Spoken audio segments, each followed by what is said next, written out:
Hi, this is Schizophrenia Matters, and today I wanted to talk about something a little bit personal. Delusions.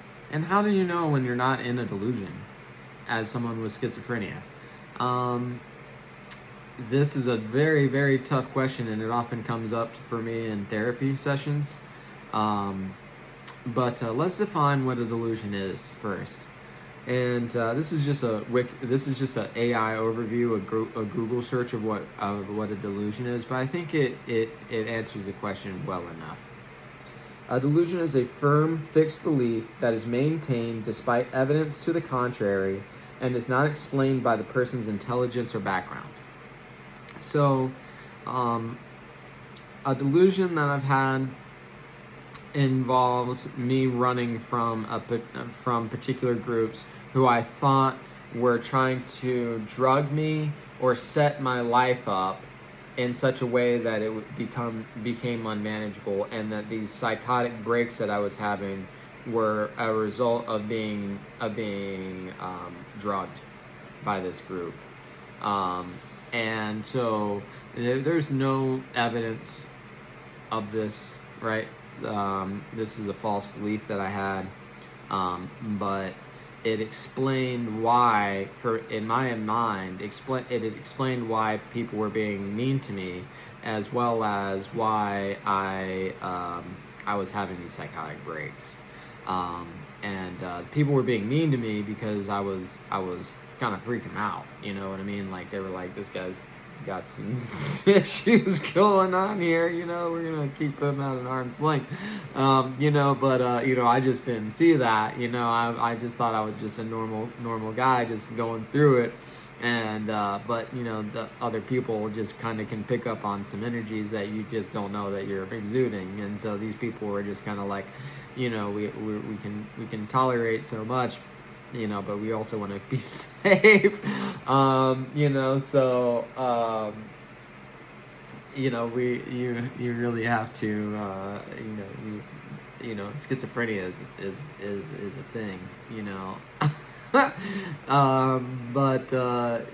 really, so when you're in delusion or not, it's imperative that you do, right? So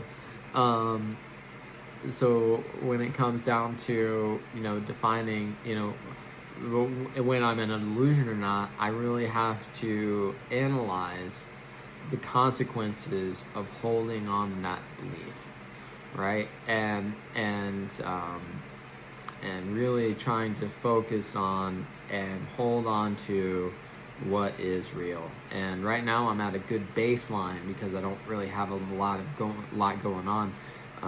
So it's easier for me to focus in on what's a delusion, what's not. So key characteristics of delusions: they're fixed and they're firm, right? Like they're real to the person that holds them. They're actually what is the case. Like I really did believe that there were societies that were chasing me, that were setting me up. I really did.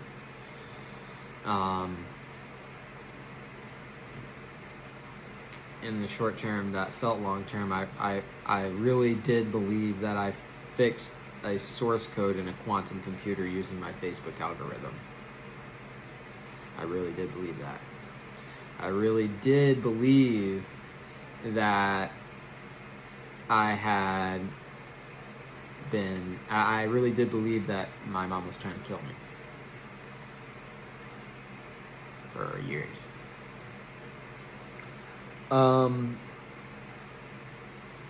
So examples of delusions. So they follow into a couple of distinct classes, around 6 different classes of delusions that you get. Some are persecutory, and that is kind of like what I've been describing as, like, it's paranoia, the belief that one is being harassed, threatened, or persecuted by others, right? There's erotomanic, and this is the false belief that another person, often in higher status, is in love with him. And so, like, like, I was completely obsessed with this girl, and I thought that she was in love with me, but there was something else that was outside of her that was preventing us from being together. And this destroyed me, right? Like, this destroyed my life. This is actually what caused me to leave school and leave college, and I nearly did a lot of I did a lot of damage to my life during that time, and I nearly caused some violence. I did cause some violence. I was harassing, and I did these things. The somatic, an example of the somatic delusion is a false belief that there's something wrong with one's body, such as belief that one has a disease or that a part of their body is missing. I have somatic sensations that are hallucinations, but I've never really had a delusion that, like, a body part was not mine, or that something was wrong with my body, and I just thought that I just kind of believed that I was like, I was having trouble meeting women because I was short, which is true, but it's also not like, not also, it's not the only reason, Grandiose delusion is an inflated sense of one's own importance, power, and identity. And I had this so bad in an active schizophrenia situation. I thought that since I had fixed the source code, that I was rich, and so I just started spending money, and I had literally no money. I maxed out credit cards. I thought that I had money when I didn't.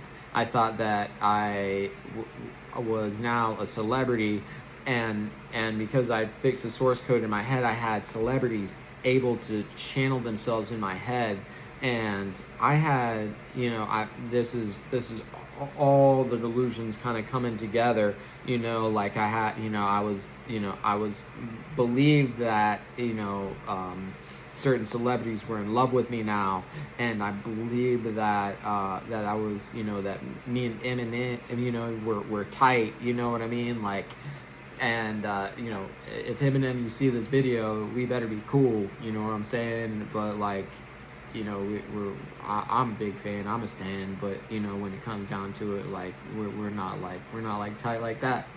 And so it would be cool, like, I thought that all of this stuff was because, like, I had some sort of access to innocence, that I had proven an actual innocence, and then there's just this grandiose idea of innocence, and that I was like a Jesus Christ figure,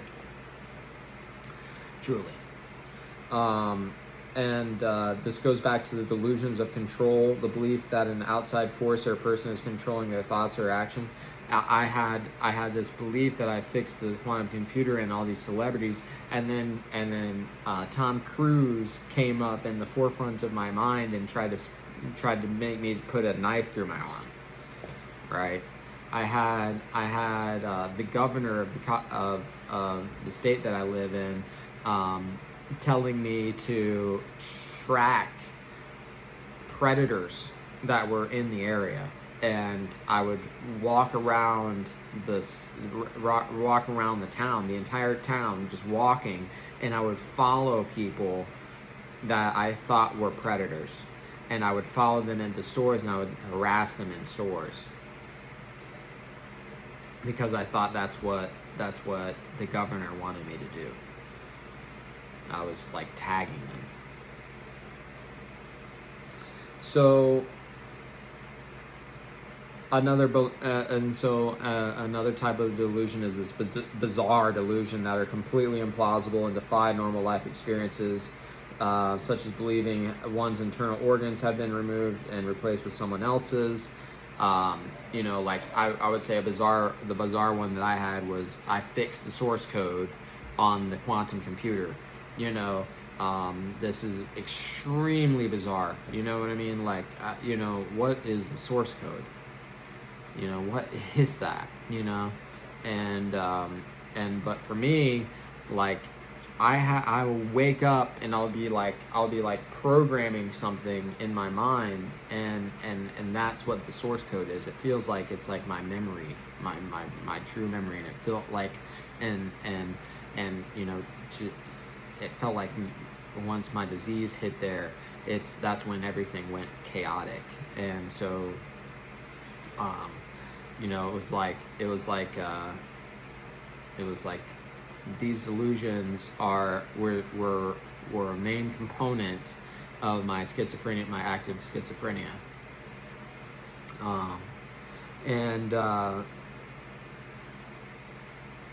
So it's extremely debilitating. You can't there's no way out of these delusions, right? It's not like you can really think about it, because it's contrary to evidence. Everything you try to bring evidence against it, you just deny, and it's hard to even bring it within yourself. For me, I feel like I'm more delusion free.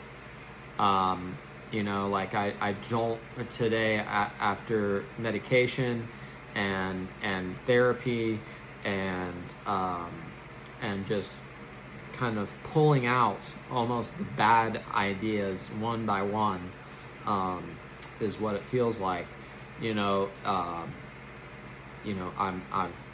I've wrestled with the ideas of what is a delusion and what isn't.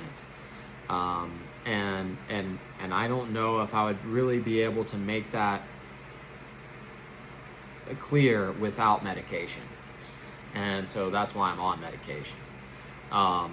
So I've really kind of started to dig at all of the ideas that I've had, and why I hold them, and these ideas that I've held for long term, right? And when this last active phase of schizophrenia passed, I started coming to grips with these things that are now deluded thoughts to me, that I've long held beliefs, and it literally felt like I have lost half of my identity, because it was a lie that was wrapped up into all these delusions. I feel like half of myself, but I feel more full in myself.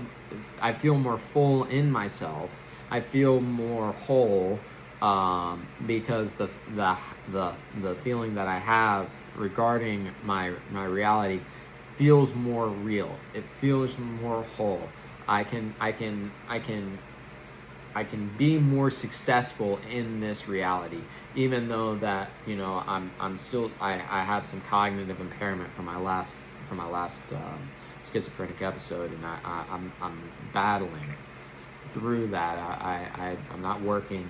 I am making these videos. I'm attempting to break free of the negative symptoms that I'm experiencing from schizophrenia, and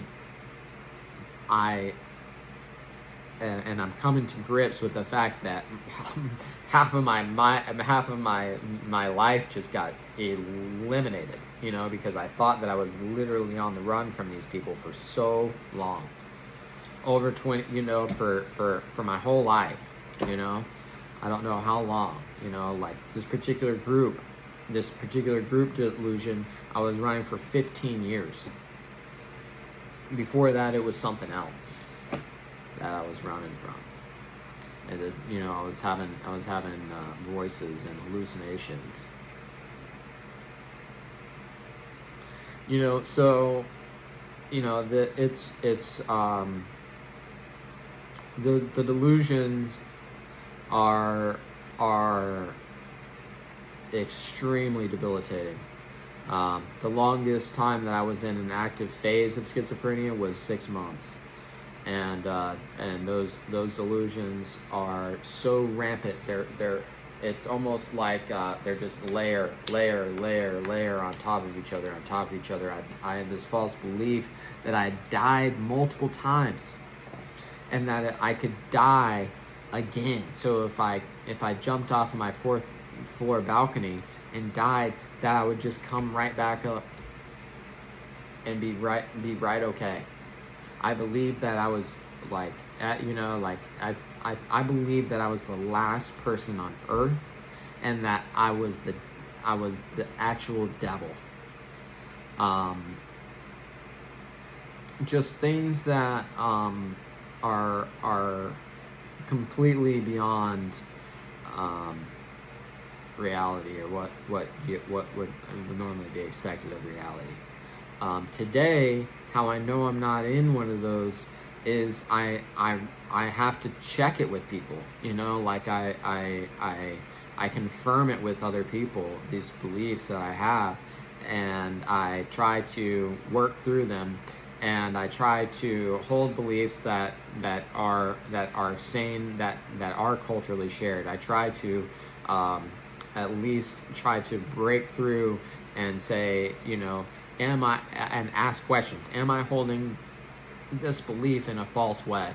Or is there evidence for me to hold this belief? And if there isn't, then I have to just delete it. Or find evidence, or whatever. But there has to be evidence, and then there has to be and honestly, allowing my beliefs to be fluid, to be changeable, to be adaptable is another hallmark of a belief that I can kind of trust. Even though that is kind of it's kind of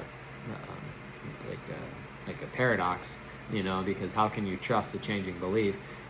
Well, the fact that it can change is a positive of that belief. The fact that I can reasonably test that belief against evidence, and if it doesn't test out, then I can get rid of that belief without major damage or consequence to my life. In fact, getting rid of that belief may actually increase the reward of getting rid of that belief. And so I think these are all good ways of determining when I'm in a delusion or not. I think that it takes a lot of patience, and it takes a lot of really teasing out all of, and parsing out your belief system, so that you're not focused in a delusion state. And these delusion states prevent you from accessing, the real answers that you need to come across in your life. So you really need, so it really is an imperative thing to, as a person in recovery of schizophrenia and false delusions, you got to really focus on bringing those types of things together. Making sure your internal reality corresponds to an external reality, and that reality is somewhat shared, and you have evidence.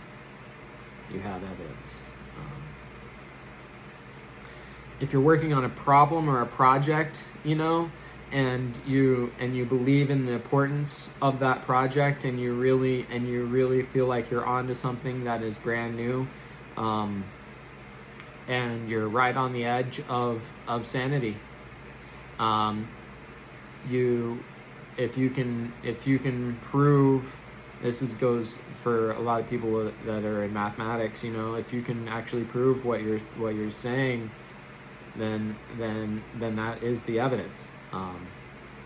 But if not, then really you have to look at your actions and the consequences of what you're doing and the consequences of your beliefs. And in a real way. And are these things truly making your life unmanageable? Thank you.